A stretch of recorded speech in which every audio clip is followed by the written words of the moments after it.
Hello, everybody. Ndimasiari Abudi, Dumelang, Avsheni, Sanbanani, and a warm welcome to the virtual book launch of Iman Rappetti's Sermon of Soul. Yeah!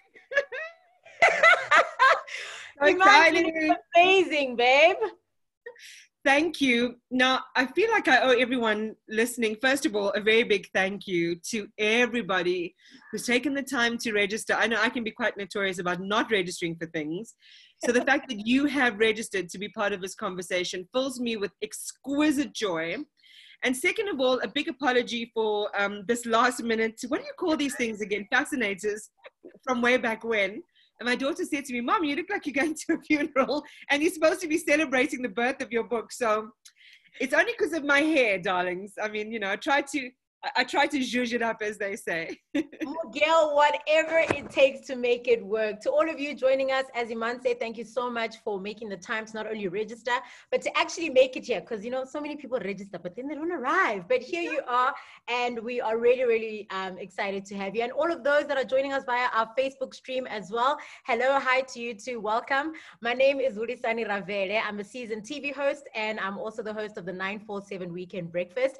And Iman is more than a friend to me. She is, you know, sometimes words fail you to describe what someone means to you because they come into your life at a time when you kind of like least expected.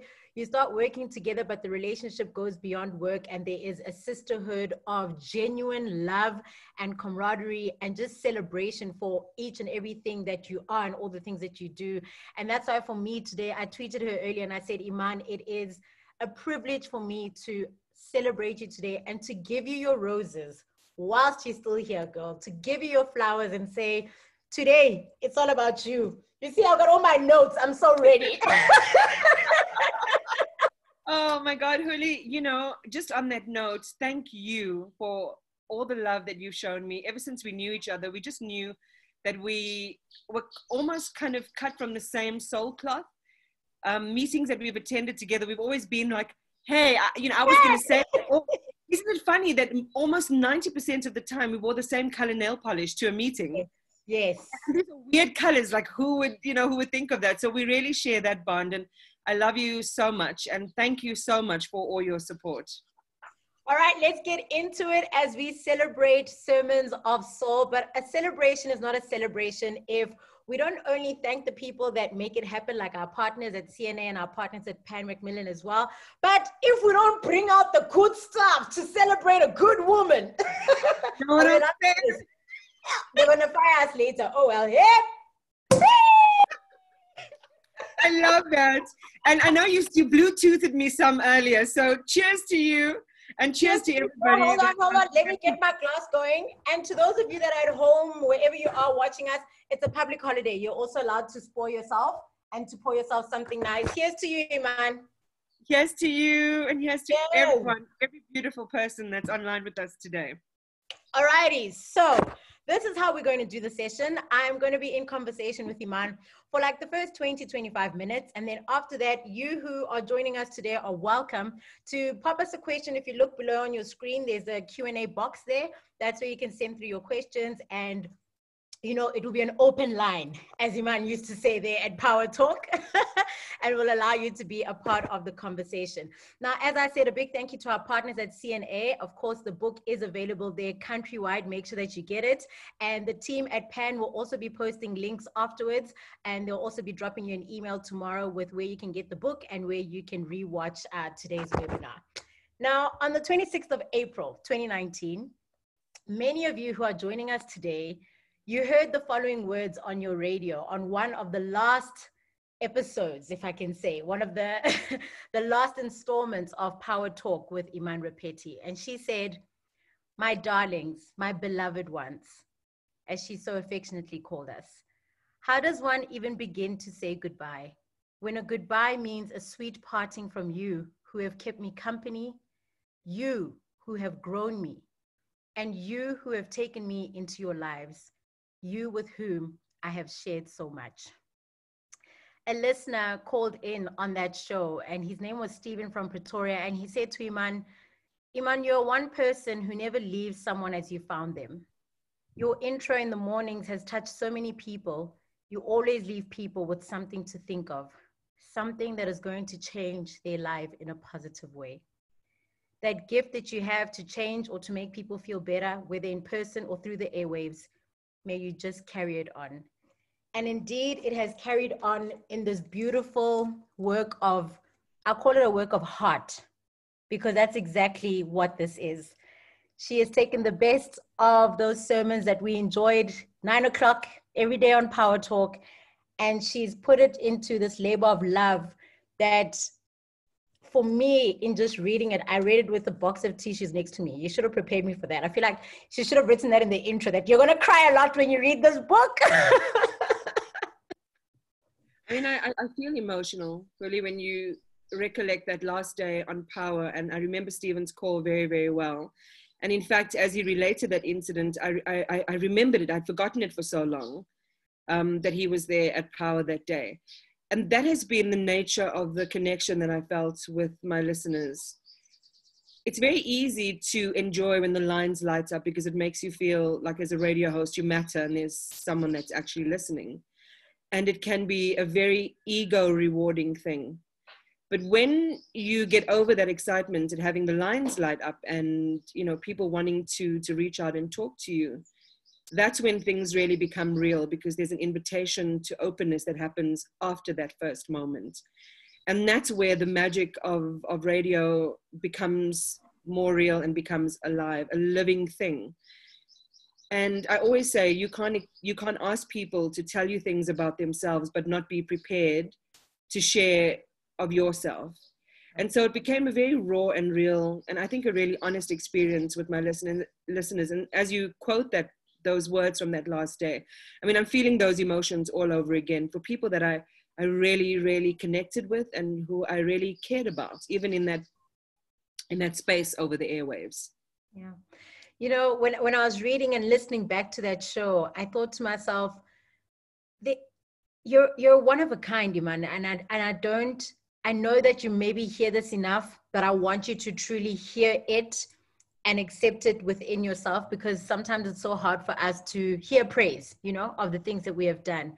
And reading this book, I thought to myself, how do we even begin this conversation with a seasoned award-winning broadcaster such as yourself and someone that I hold in such high esteem? And I thought the best way is for her to start the show, this conversation, the way she would start her show, you know, with a word that would uplift us, a word that would make us think, a word that is exactly what is living and breathing through the pages of this book. And I'd like you to just take a moment to share something with us that you've prepared for us today.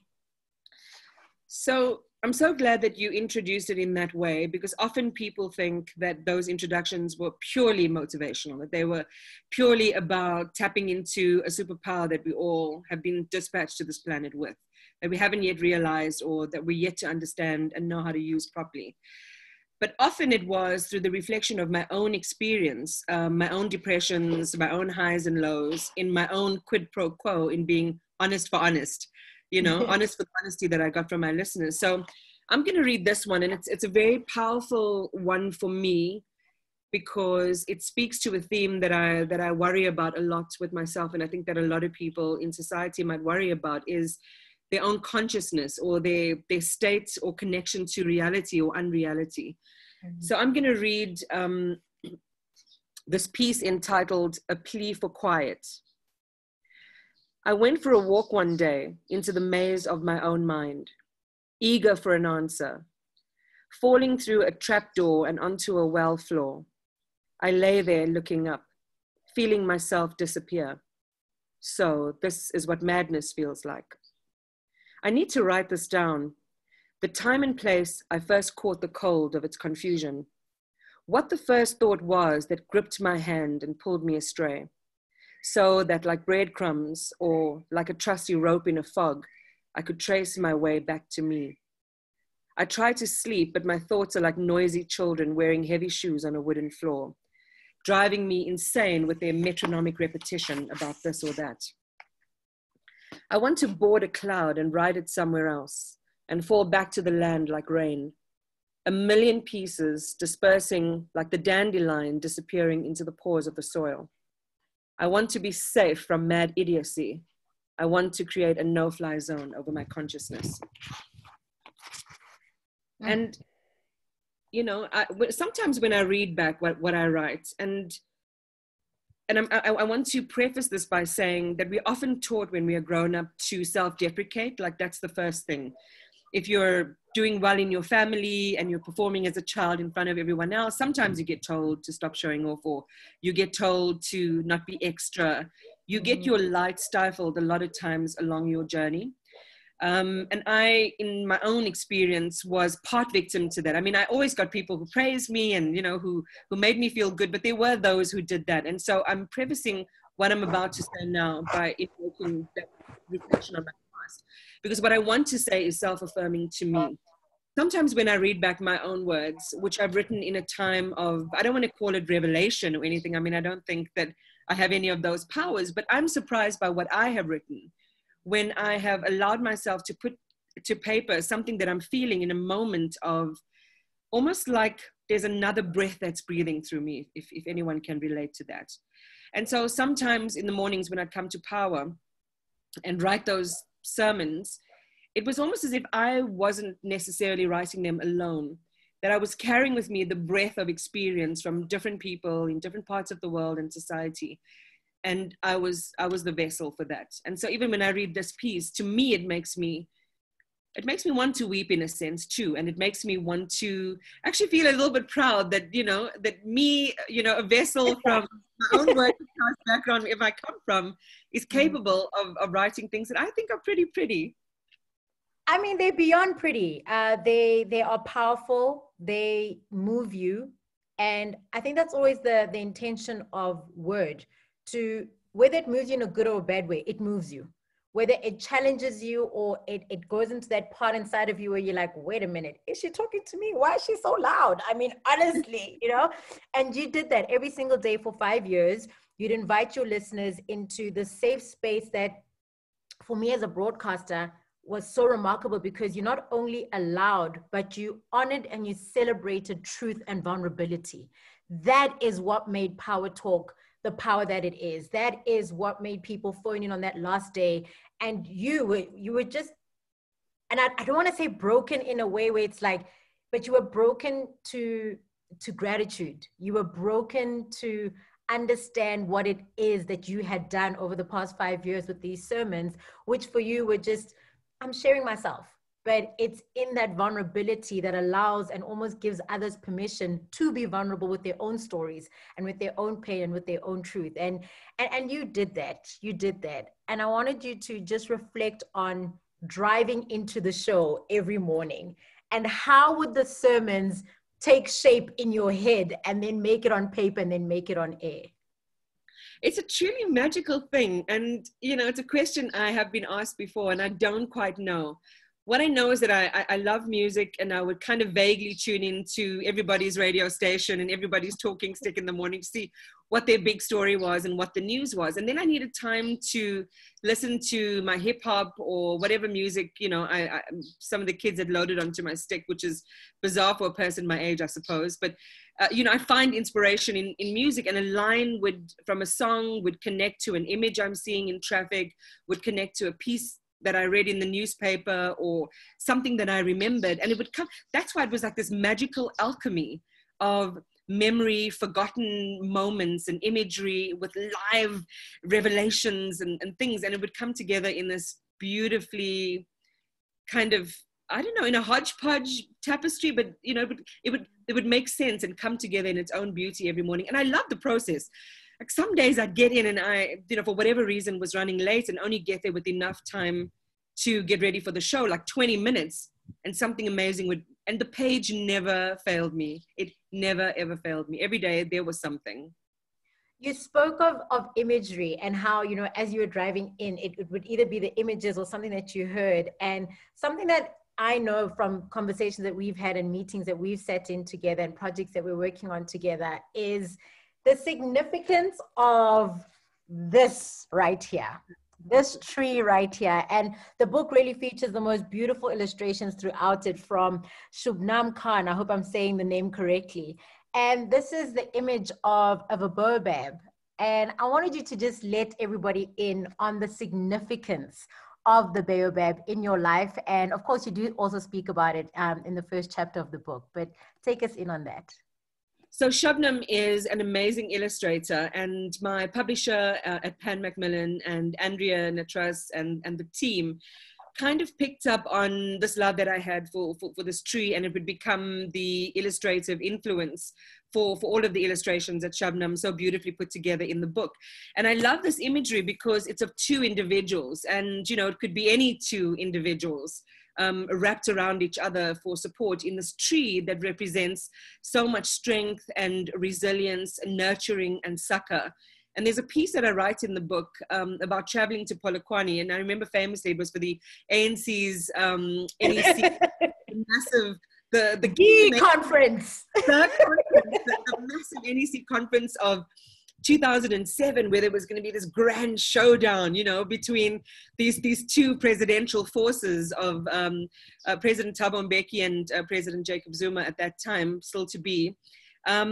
And I was lying on the backseat of our crew car, and I would just see these trees, because they were so massive, kind of peering down into the window, on top of me. And they were so beautiful, and they were everywhere. And I so, wanted to sort of reach out to them. It felt like they were telling stories. But then I do have a very imaginative mind. So there's a whole piece dedicated to the power of this magnificent tree. For those of you that have not grabbed yourself a copy of Sermons of Saul, what I really wanted to do with this conversation, because believe it or not, it's my first, foray into a book launch. And I was so nervous. I was like, where do you start? What do you ask? What don't you ask? Is it a review? Like, what happens? And Iman said, just have fun. Like, just come and have fun. Ask the things that you want to ask. So that's exactly what we're going to do.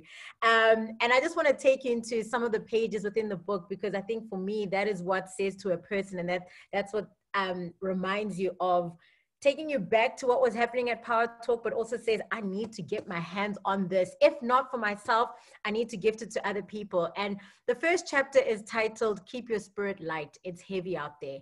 And I promise you, Iman, I believe in books come into your life at a specific time and for a specific reason. Just like with everything else in life, I believe the same for books. And I can say with authority that your book was made for such a time as this, where we're questioning so much about ourselves, about our existence, because our very existence is under threat. But in this time where we've been forced to literally stand still in the first months of this pandemic, where you literally could not go anywhere, we've had to search ourselves. We've had to listen deeper and more intently than we've ever listened before. And we've had to learn and unlearn. And in Keep Your Spirit Light, it's heavy out there, you speak a lot about the mind and the power of the mind and how it's so important to unset and reset. And I want to read a piece where you talk about finding a new light. I hope I can find it. It's in Treading with Water. What is it? It's When It's Hard, Tread Water. And you say, find the light to a new way, enlightened, weightless, and buoyant, where we could tap into lost books of wisdom that were buried in years of obscurity, to keep us from thinking critically, to stop us from knowing ourselves. It's exciting and exhilarating. When you left the show, you said that a part of you was leaving because you needed to take care of yourself, you needed to heal. In sharing your own journey of healing, how do you encourage someone who right now is just so fearful of the great unknown that we find right now, that is not seeing the exciting and exhilaration of everything that is happening? There is such power in the knowing that you're not alone in something, isn't there? It has been for me anyway. To know that this big, awful, scary thing that I'm facing, I'm not the only one facing it. Maybe not that exact thing, but that emotion and feeling that uncertainty. So I'll start with my own confessional. Yeah, I started out this whole period, and in fact, most of my life has been accompanied by some level of uncertainty about something, either my authority, in my life and in my work, my impressions or opinions of myself, ugly, not ugly, perfect, imperfect, all of those things. Am I on the right track? What's going to happen next? And then to be really real about money recently.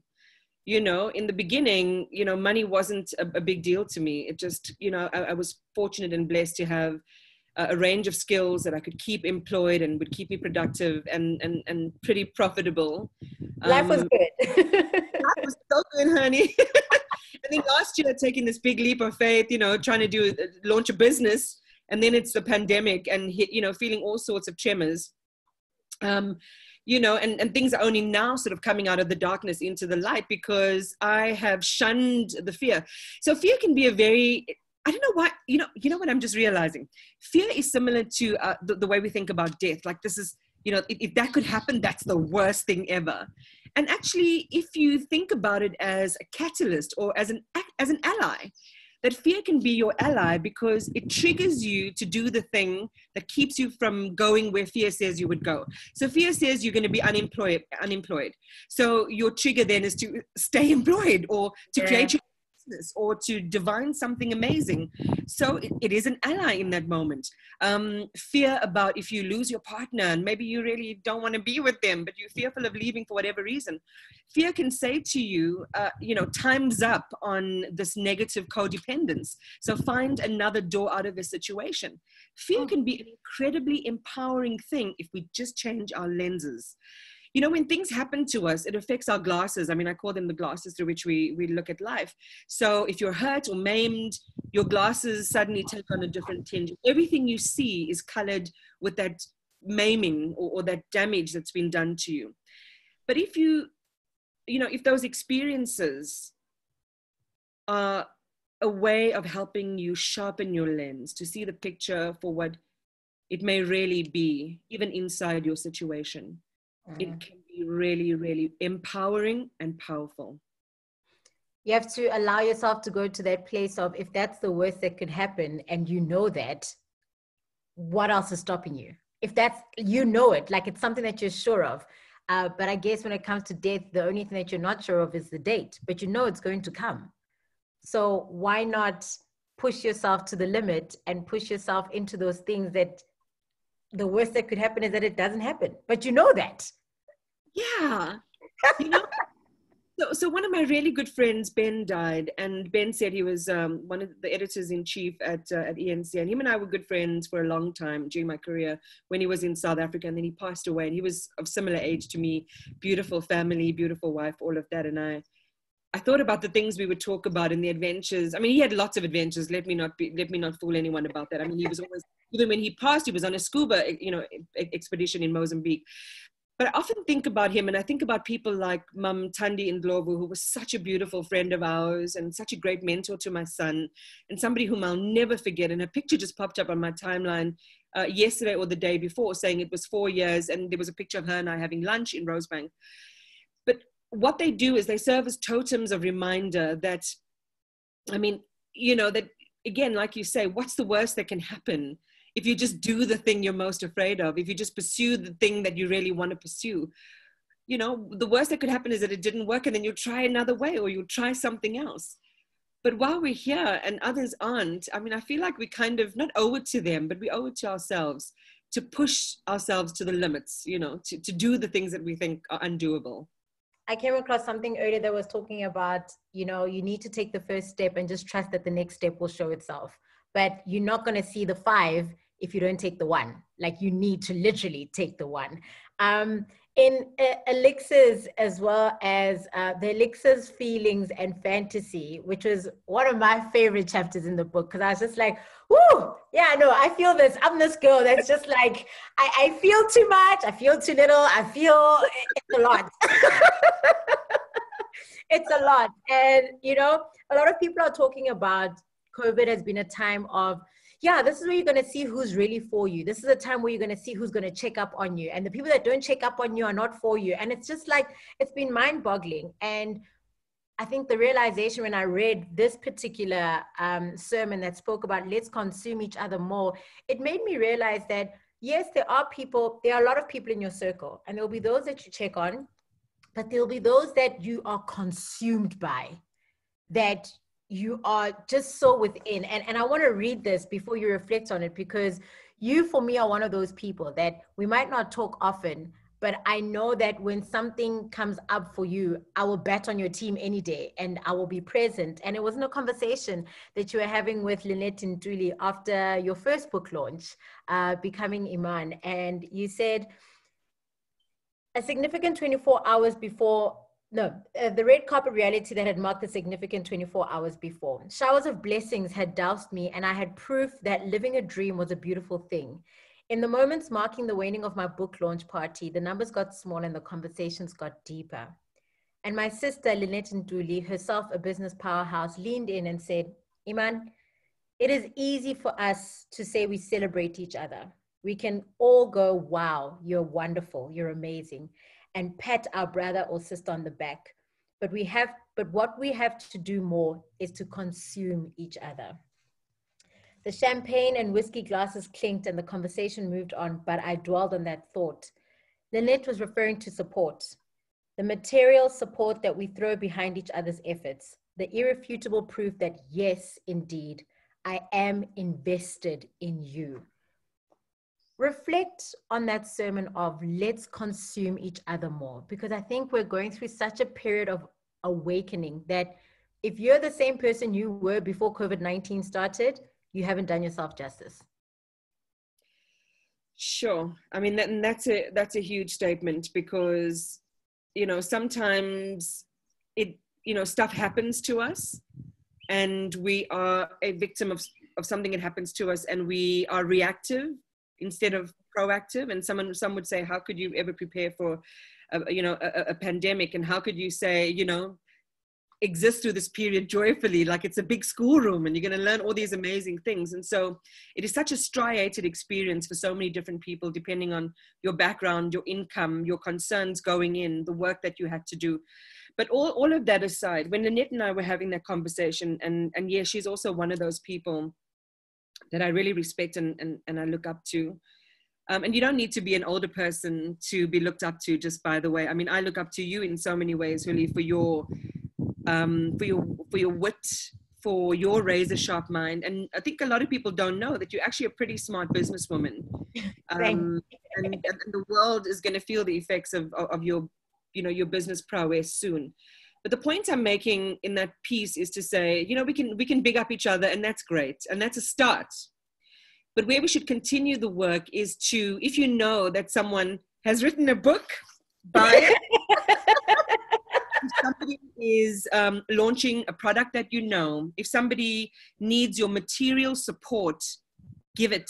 It's possible, where you are. We all know somebody who's doing something new, who may not always need monetary support, but would need the value of just the emotional support. Say, reach out to me whenever you need me. I'm here for you. And I'm learning that so much more during COVID, because the circles have gotten a little tighter and smaller. And so we're reaching out to more people, we're collaborating more. And I've had the benefit of having people readily want to work with me in the work that I do. I need to make sure that I'm available to other people as well. I don't think I've done as well on that front. And that's my full confession, is that I would love to be able to support people more through, the work that I do, bringing them in as partners, or, sharing pieces of work that we get. We have started to do that, but to do it more. And all of us can do it where we are. Open a door for someone else. You know that they've got talents. Bring in their talents into your portfolio of what you're doing. But if we all started doing that in our community, things would significantly change, and the needle would significantly shift. We keep talking about, government this and government that. And yes, there are bigger struggles around land. We talk about women and the kind of, deficits there are in opportunity for women in our society. But wherever we are, not just women, but men too, who are invested in seeing the needle really shift, we can start to do that for each other every single day. And that's what that consumption should mean. Do you know a brother who's a plumber, electrician, accountant, a strategist, whatever? Bring them into your business. Don't give it to the usual suspects. And I'm seeing that starting to change, and it's filling me with a great deal of glee. And I speak a lot, Hulisani, but it's just because I'm thinking about things in this kind of all-encompassing broad way, and there really are unlimited opportunities for us to be there for each other. You know, with everything that you're saying, you remind me of another sermon that's later on in the book, where you speak about if you have the power of the coin and you are not using that coin with the diligence that you should be using it with, and just not being very thoughtful about where it is that you're placing that power, because that's what it is. Money is power. And it's about being intentional, not only in the people that we bring into our businesses and we decide to build with, but it's also being intentional about who we are building with the coins that we use. You know, in the book you write, you say it so poignantly, and you say something about, think of your coins as you putting a brick into someone's wall and into someone's establishment. Whose establishment are you building? Whose fortress are you helping to build? And do you like the reflection that is being put back to you? Because that's the decision we're making, not only with our money moves, but with our collaboration moves. Totally. And, you know, again, sometimes it's just easy because, you know, we're trying to be expedient, or somebody has been in the game a long time and they have endless references. So you might go to them for, a thing that you need, whether it is, whatever it is, especially in the tech space. And this is what I'm noticing in trying to find suppliers for things like webinars and, you know, and stuff like that. Is that, you know, and maybe someone on, you know, somebody who's listening or on this chat can direct us to a company or companies that have been so agile, they've turned things around, that we can use, from within our communities to make sure that their businesses become sustainable after this. I don't want to see multimedia companies and online companies from our communities that are going out of business because we just haven't used them. You know, and so there's a lot of work to be done because it's not easy. And that's the other thing, you know, some of the things we talk about in platitudes, and these are great philosophical ideas. The practice becomes really difficult, but we've got to do the work to make it practical so that we keep feeding into each other. We keep investing into each other. And we're not happy when we see another Black-owned business going down, because they should not be going down, because it took a long time to even get there to stand in the first place. That's true. So, you know, these are the bigger things, and that's why I say it's very easy to say something from, for example, out of a radio microphone. But I remember very clearly when I was on, and I think that kind of work still continues at Power, because that's the pivot of the station, is to create spaces for Black entrepreneurs. We would bring in experts, we'd bring in mentors, we'd bring in opportunities, the DFIs, everyone, to make that dream of running your own business, especially as a female Black-owned entity, viable by showing the way. And we need to do a lot more of that work. Now, I know that you are watching and joining us either via Zoom or via Facebook. If you've just joined us, welcome to it. This is the virtual book launch of Iman Rappetti's second published book. Pela, when you do one, it's like, okay, maybe she's just going through a one-hit wonder. But then she moves on to a second and you're like, yeah, my friend is an author. We're celebrating Sermons of Soul. Please feel free to chat us, and also feel free to submit your questions on the Q&A. I'm going to be opening up the questions in just a bit. And a reminder that we won't be able to see you on the screen, but I definitely will be able to read your questions. So be sure to let me know your name and where you're from, and we will get into the Q&A. Before we open the questions, Iman, you know, we spoke about and we touched a little bit on just the country, politics, and where we're at. And the one chapters actually that were very hard for me to read, and not even hard because of the word, no, but of how it made me feel as a young Black South African, were the chapters that were, there is no savior, only you. The chapter titled The People Are the Deluge, and Peace, Justice, Peace, Justice. And in those chapters, you pay homage to and you celebrate the Anita Roddick's of this world, who was a business mogul and social activist, who we know from owning the Body Shop, and she then sold it over. You reflect on the lives of Solomon Mahlangu and his mother Martha, and what his passing meant to her and did to her. You speak on Nokuthula Simelane, Chris Hani, Ahmed Timo, Madiba. You reflect on the homeless, the working class, and just the societal ills which have become, as you write in the book, it's just another day in SA and where we are. And I wanted to read something from the book, which now my paper has slipped out, but I'll ask you the question, then I'll come back and reflect on it. But I wanted to pose the question to you that you posed to us in the sermon about how do we change course? How do I, as a young South African who feels hopeless and is honestly at the point where I'm like, should I still be paying taxes? Because honestly, if the money is not going to go where it's meant to go, and we're seeing what we're seeing happening in politics right now, what can I do? How do we change course? That's why, I mean, for me, opportunities to attend political schools are so important, because once you have the schoolroom of your own experience, which is you cannot lie with the lived experience.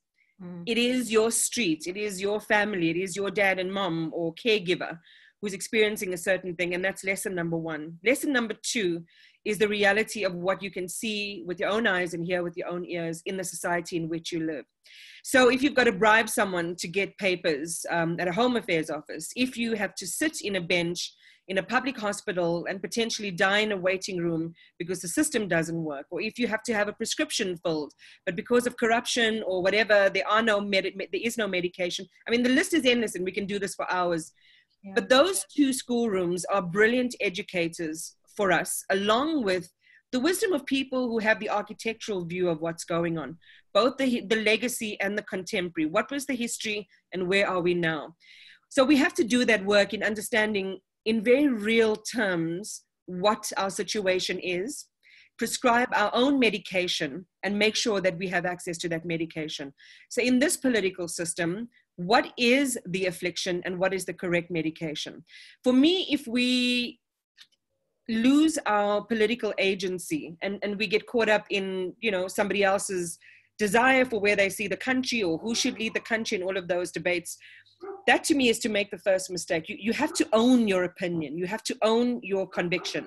And then to think, in this current political system and the way in which we vote, the balance between politics and the capitalism that we experience in our country, is this serving us?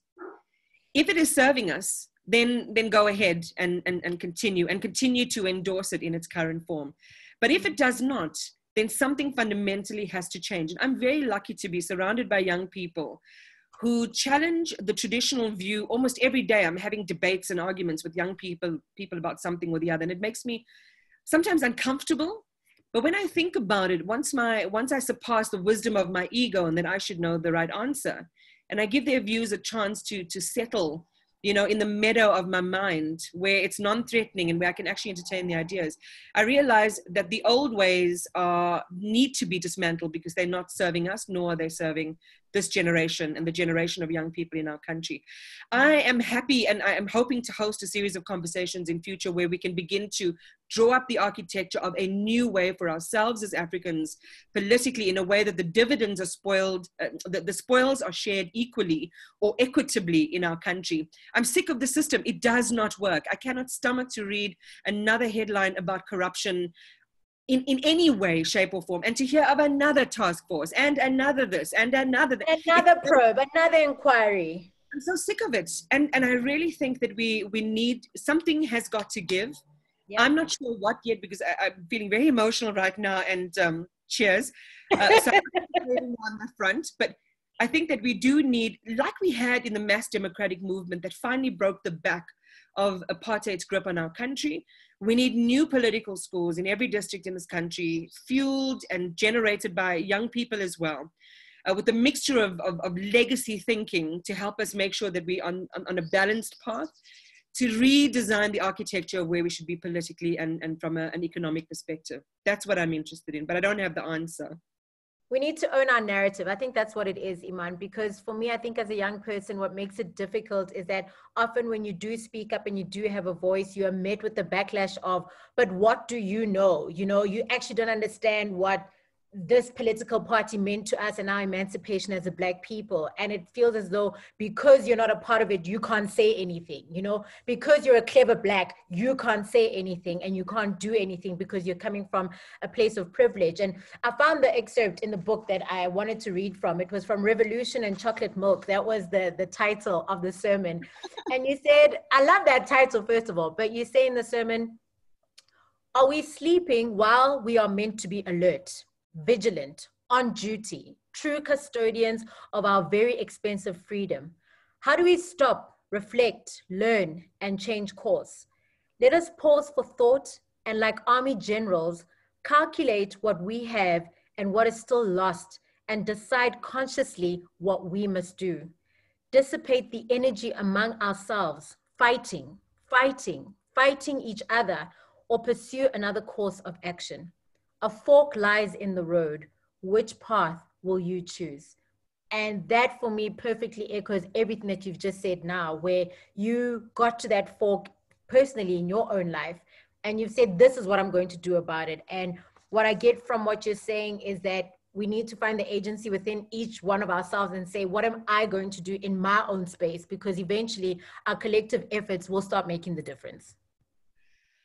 Absolutely. And it's doable. I mean, you know, when you and I, when we've sat together and we've strategized on something that needs to happen, like, it's just crazy how quickly, and it's not just you and I mean, it's other people who have the same objective in mind, how quickly we can vibe and we can get to what the outcome needs to be.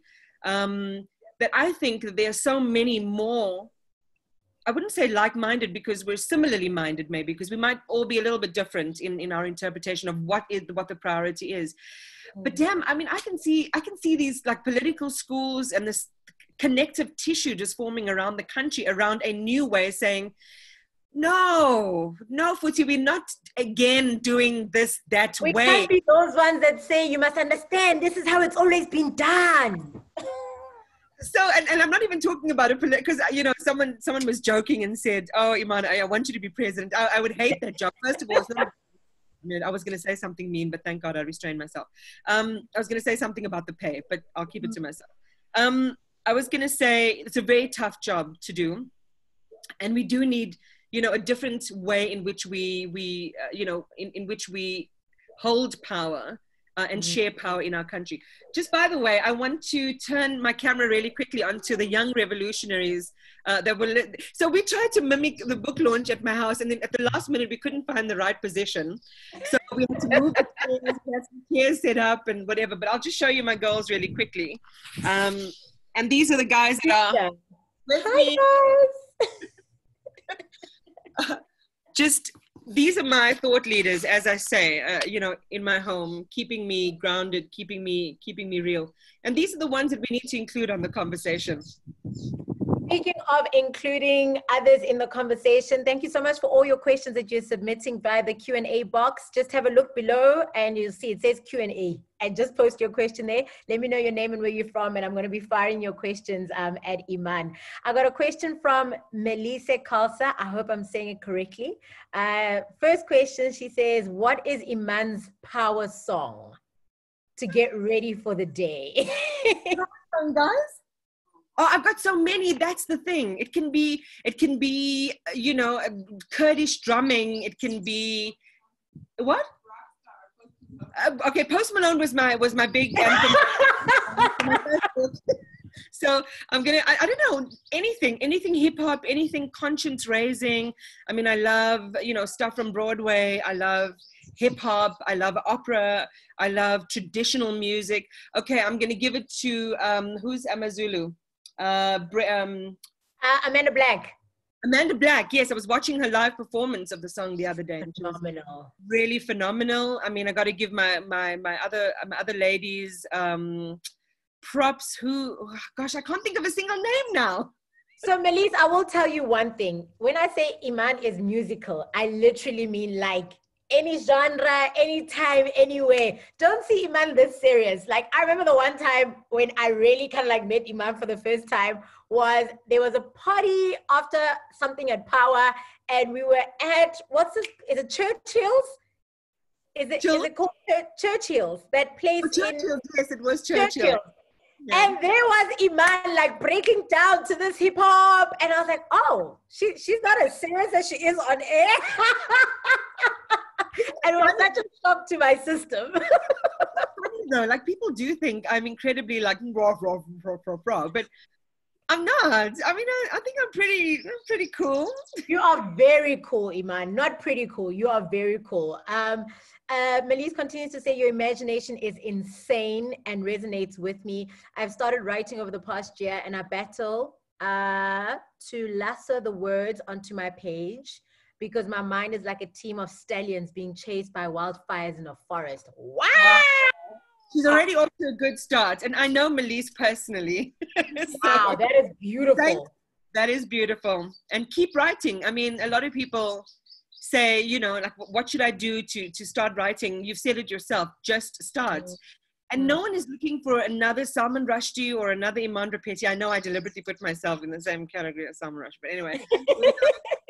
Or anyone, you know, who you look up to. The world needs your voice, yours, as it is.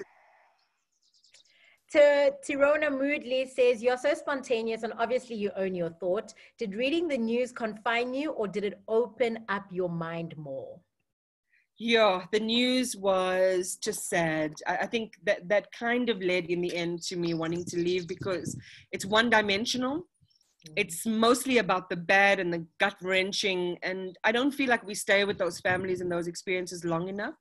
I feel like their stories pay for the headlines and maybe they pay for change occasionally when systems change and when people are held accountable. But generally, you know, it can be a very soul destroying kind of place. It did open up my mind in the sense that, you know, there's a lot more happening in the world that needs our focus and attention. And that should be the benefit of news. And that's what it was.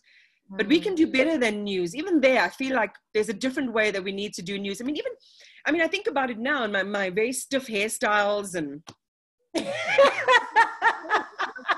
know, we benchmark, but it's true, really, you laugh. And you're also in the broadcasting space, right? So we benchmark our image and our delivery to international, because, you know, that's the lodestar and the standard. Yeah, BS to standard.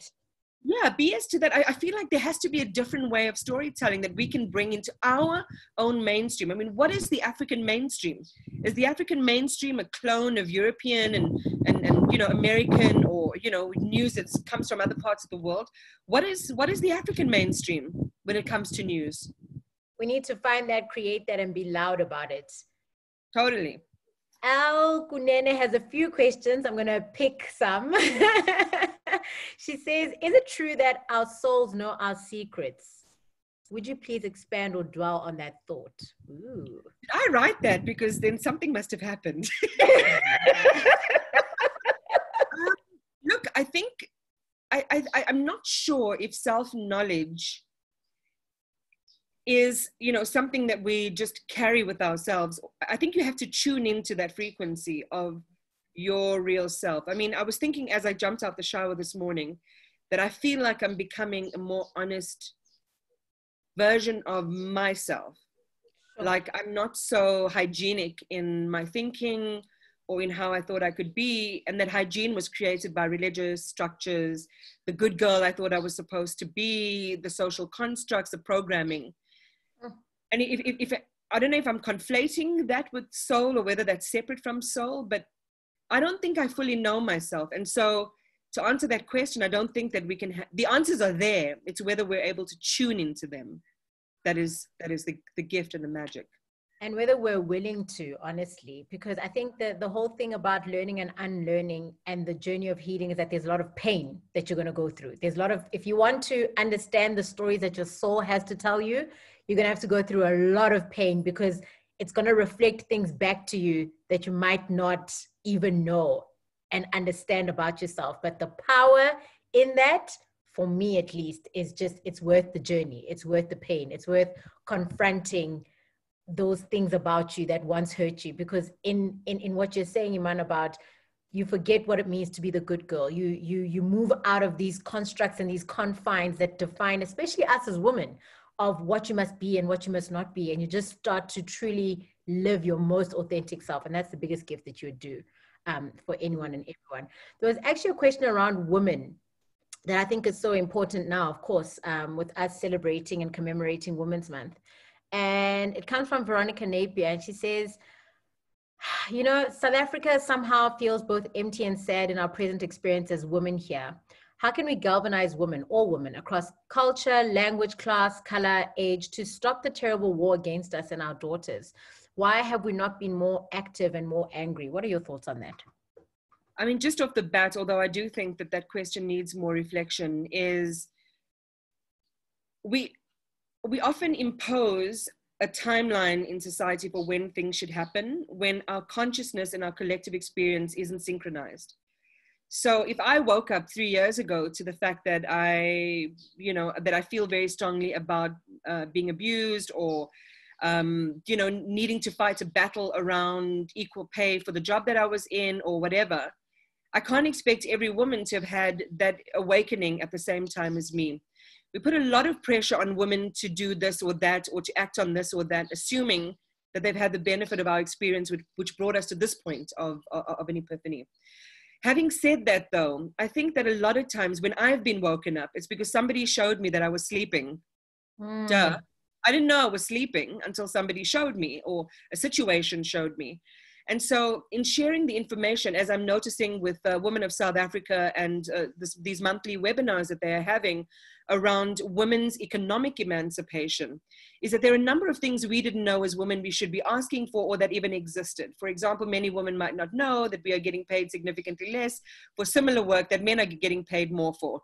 Problem number one. Problem number two, even if you're in a position of power, you might be diluted or disempowered and neutralized in your position of power. So you look at on the stats, but you got nothing to do with the direction or policy of the direction in which the direction in which the company is going. But when you begin to hear that, and you're in a classroom of hearing in the country, or whatever it may be, you start to wake up. And by the way, join WARS's webinars over the month of August. They will open your mind, and I'm hosting them. So that's, and there's one tomorrow, Women of South Africa, look it up. Register, and it's about decision making. But here's the thing: let's just keep getting the message out, and let's not put too much pressure on women to do this or that, but simply to invite and say that this can be a really empowering and powerful journey to embark on. There are others who feel the same. There's a resource for support. Let's do this together, because if we do it together, it will be more impactful and powerful. And we can either neutralize the toxic nature of what's happening to us, both in our homes and in our workplaces, or we can lean on someone else, and together we can really cause real change. I mean, that's, again, long answers, guys, but you knew when you... It's you, we know. Question coming through from Lerato Ratpanyane saying, hi, beloveds. Iman, what lessons did you learn from writing Becoming Iman? And how did you apply these lessons when you were writing Sermons of Soul? My writing style is very haphazard, as Andrea Natras will tell you, who's my publisher, because, they would ask me for stuff and it would take very long, and, a little bit all over the place, because I'm also, maybe I'm self-indulgent in a spiritual way. Like, things have got to move me for me to do stuff when it comes to my writing. And so with Becoming Iman, I always wrote only when I felt moved to write. And that's when I found that I wrote the best stuff. And it was similar with, sermons was different, because it was my love letter to my power listeners every day. So it was a bit easier, because all we had to do was curate hundreds of letters that I'd written since I started the show. I think there were like 400 plus or 500. I mean, who knew? I'd written so many. And together with people who love and support me, we pared the list down and we submitted. So it was slightly different, because that was written for the listeners, and Iman was, Becoming Iman was written, well, for me. And for us. And we appreciate it. Hespina Ricardo wants to know, Iman, what fears do you have to deal with in your writing, and how did you do that? Sorry, say again, because I got distracted by the questions. I'm being naughty. I'm reading on the chat as well. What did you say, Huli? The question is, what fears do you have to deal with in your writing, and how do you do that? Oh, right. So it's the obvious one. Am I writing rubbish, and will people like it?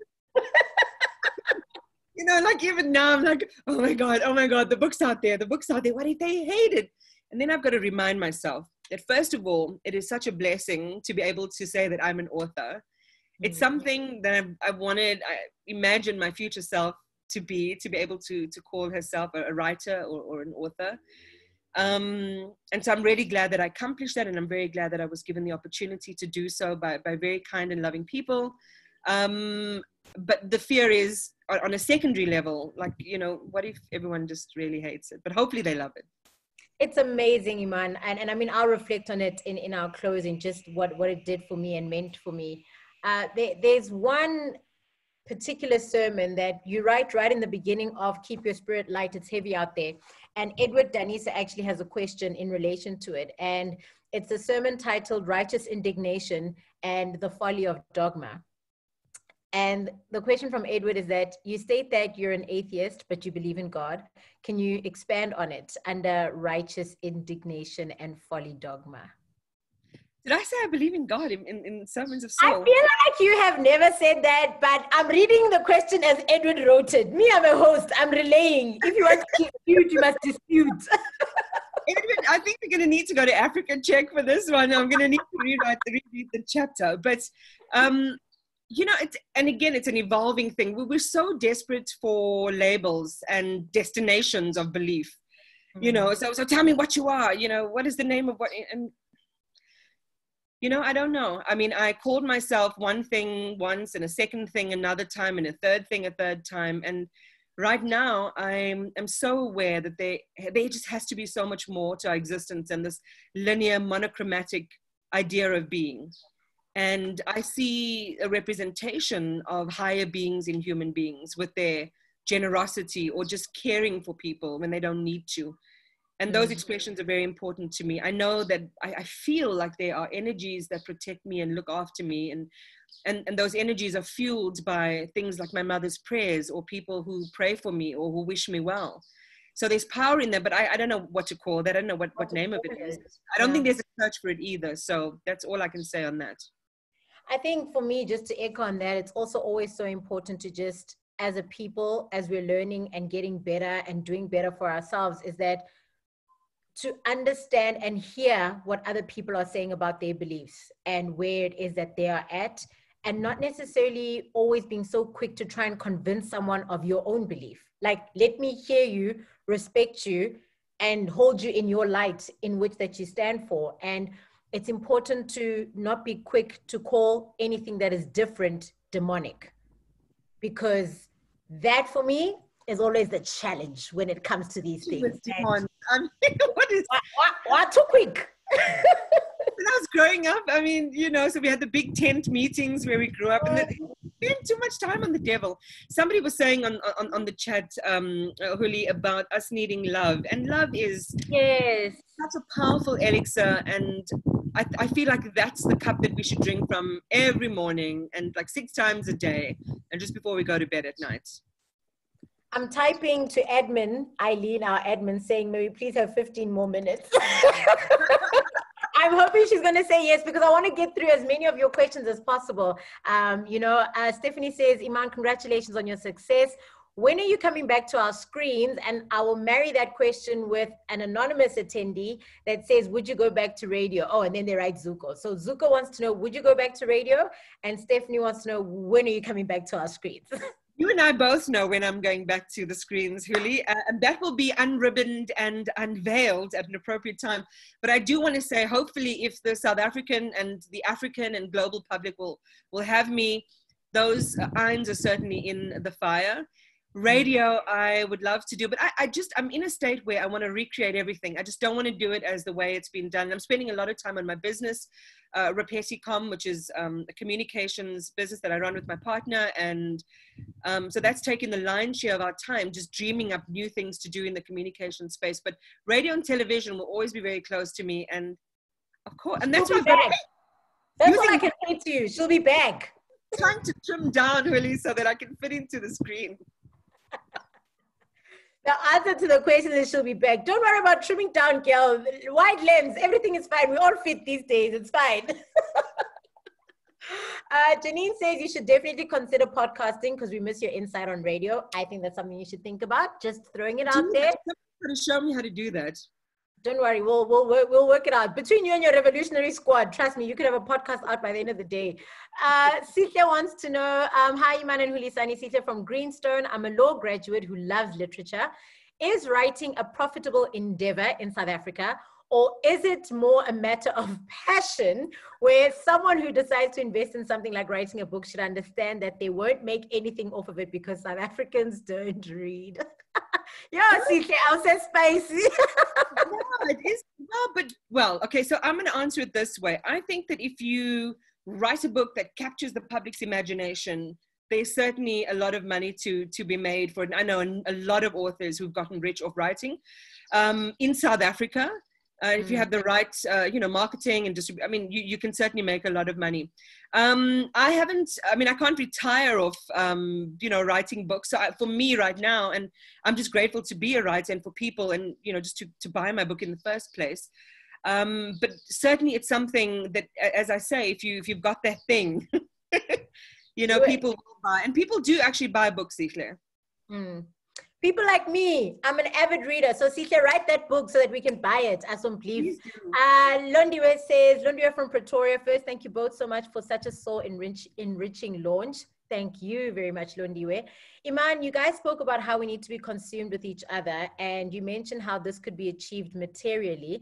How do we balance and sustain relationships during this time? My question moved. During this time with others, as we also get to realize which relationships we need to be investing in. I hope I'm making sense. So the question is around, we spoke about being consumed with each other, and she wants to know, how do we balance and sustain relationships during this time whilst also realizing which relationships we need to be investing in? Like, I guess it's that balance of, how do I know? Okay, so my magic ball broke just this morning. So, but what I can divine is, and you're asking me about somebody that you're living with. All I know is that before COVID hit, anything that was like a little fracture has become a full-on break. So if you're experiencing real sort of trouble, especially with somebody that you care about or in a relationship with, chances are that was already there, and it's just become, the COVID's magnifying glass has made it even bigger. So you're going to have to ask yourself some serious questions about whether this is an edifying relationship and whether it's something you want to carry on into your future. This is a good time for self-reflection on many different levels, honestly. It's the best time. For me, Iman, I think COVID has been an amplifier. And it's an amplifier of looking and truly listening to what your soul and spirit are saying. And I think as people, we often don't, we hear it. When it's like Oprah says, life will hit you up, it will whisper, then it will shout. You know what you need to do. You're just scared to do it because you don't know what life is like without that thing, that person, that job, that, But the thing is, the fact that you're questioning, should I? It's because you know that you should. Maybe just a quick one on that.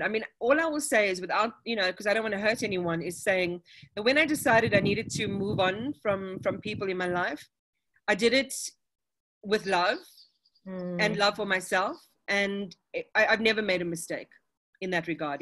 Because you know that you know.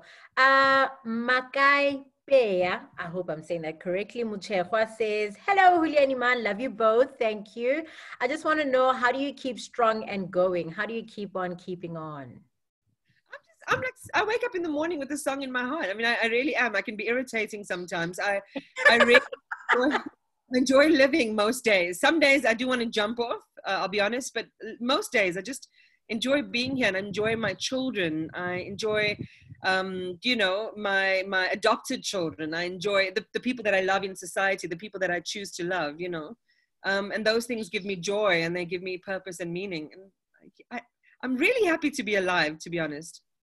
And there's always something to be grateful for. I think in the bigger scheme of everything that is happening, one of the simple things that have helped me keep on is really keeping a book of gratitude, to look at what is it that you're thankful for today, whether it's your kids, whether it's Iman, there's always something. And the more you focus on the good stuff, the more the good stuff will come coming. I know it sounds so, but it's true. It works. The power of manifestation and affirmation. I think almost everything that I have is because I said I wanted it. Mm-hmm. You know, sometimes you may not get exactly that thing because maybe it wasn't good for you anyway. At least that's how I rationalize it.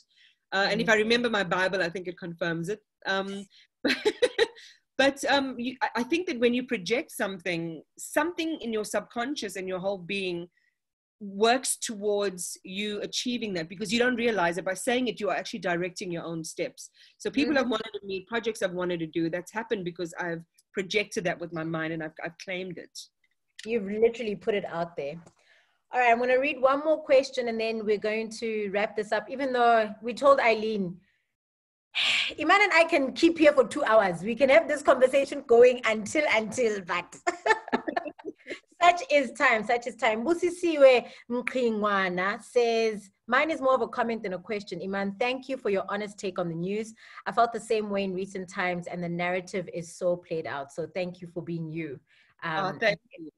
Everything that it is that you do. In closing, I want us to reflect on something that you wrote of books and magic carpets. That's the title of the sermon.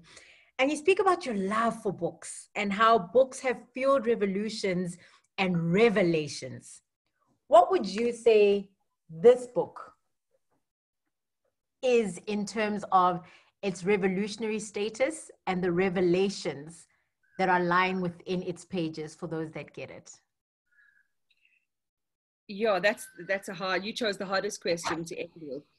I think that everything about literature, or, you know, doesn't matter who's writing it or how experiences are writing themselves on our experiences. They're mere signposts because the journey is still yours. The words will become yours. I mean, you could red carpet ride on somebody else's well wishes or their perception of the world or their poetry, like I do on Rumi a lot. But ultimately, it's going to take the shape and form of your own words through your own experience. So it's just a beautiful and enriching way to kind of light your path. And I hope that that's what books like mine do, is that it's almost like a pathfinder in a sense, to help you find your own path.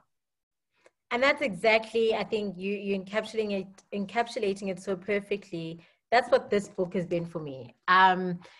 You know, when I started reading it, I was like, okay, we're just going to be reading the things that Iman said on her show. Sharp, let's read.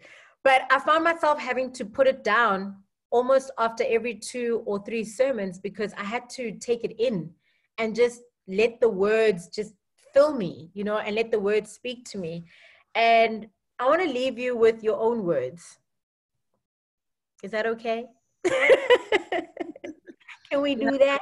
You have my permission, my love.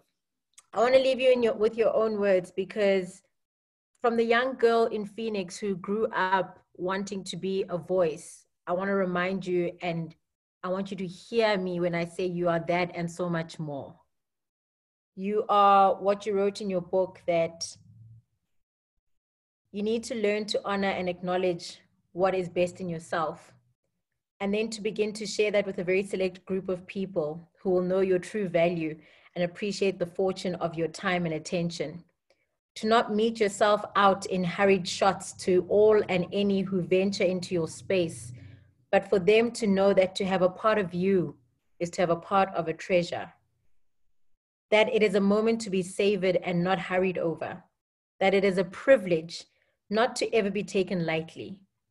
Think about the year that you were born, then put your name before it. And Iman 1972. Now that was a good year. I love that piece. You're a vintage badge. And here's to you, Iman. Here's to you. Thank you so much, my love. I hope it's vintage just in the sommelier, how do they say that word, sommelier sense? Sommelier terms. Yes, we're not saying vintage in terms of numbers, you know, it's vintage in that you're a classic, you're a one of a kind, you are heard, you are appreciated, you are celebrated, you matter, we see you, we cannot wait to see more from you, we support you, we are consumed by you, and we are invested in you. And my investment is really in not only being here with you today and spending time with you, but going out there, and even though this book was sent to me a copy, but it's knowing that I'm going to go in store and buy other copies for other people, because that is what it means to plant a seed into someone. That's what it means to show your love and appreciation and support someone. Because tomorrow when you come back and you want to write a third book, your publishers must say, yo, this book flew off the shelves. Of course, give her another deal. Let's go. Really, thank you so much, because I appreciate you and I love you genuinely, and you know that I respect everything about you, especially your heart and your mind. And to everyone who stayed on from the beginning, I mean, I usually, when I do webinars, watch people drop like flies. Not all of them, by the way, not the ones where I'm in charge of the conversation. I'm just kidding. But I'm saying to everyone who has stayed for this conversation, I just want to appreciate you. I want to thank you from my heart for your time. And if you've been a power listener, for journeying with me and helping me write that story of myself, because you helped me co-write my own story, and I changed in being on that platform. And wherever you are and whatever you are doing, I wish you well, and I wish you love. And how would I say it on the show? I've even almost forgotten. It would be like, you matter the most. And people in our country matter the most, no matter where you come from, where you are today. You really are an important aspect of life, and you matter to so many people. And I just want to share my love with you. We appreciate you, Iman. Congratulations on your second published book. Congratulations on Sermons of Soul. Please be sure to go out there and buy it. Hello to the leaders. Please be sure to go out there and buy the book. It is available at CNA, at bookstores countrywide. You can also get the virtual copy of the book, the ebook, on either Amazon, on Kindle, or on Kobo as well. And of course, all your physical bookstores. We love you, Iman. We celebrate you. The team at PAN, like I said in the beginning, will also be sure to share this link with you, and also give you a list of where you can get the store, and you can rewatch this conversation, because I don't know about you, but it was so filling. You need to hear Iman again, you know, with a pen and paper beside you. But before we go, we just want to say a big congratulations to our 3 winners. If you streamed in, we did tell you that we'd be giving away 3 signed copies of Sermons of Soul by Iman Rappetti. So congratulations to Untitled Chapter, to Rhoda Moodley, as well as Londiwe Masangu. Congratulations! You can expect an email coming through from Eileen. We're gonna do a celebration. Yeah, man, we could do this forever. Thank you again, Iman. Congratulations. Go out there and buy the book. It is amazing. It really is. Yeah, Iman 1972. What a good year. Toast to you, babe. Congratulations again. Thank you. Lots of love, everyone. Thank you. Thank you, everybody. Indimasiara Wudi.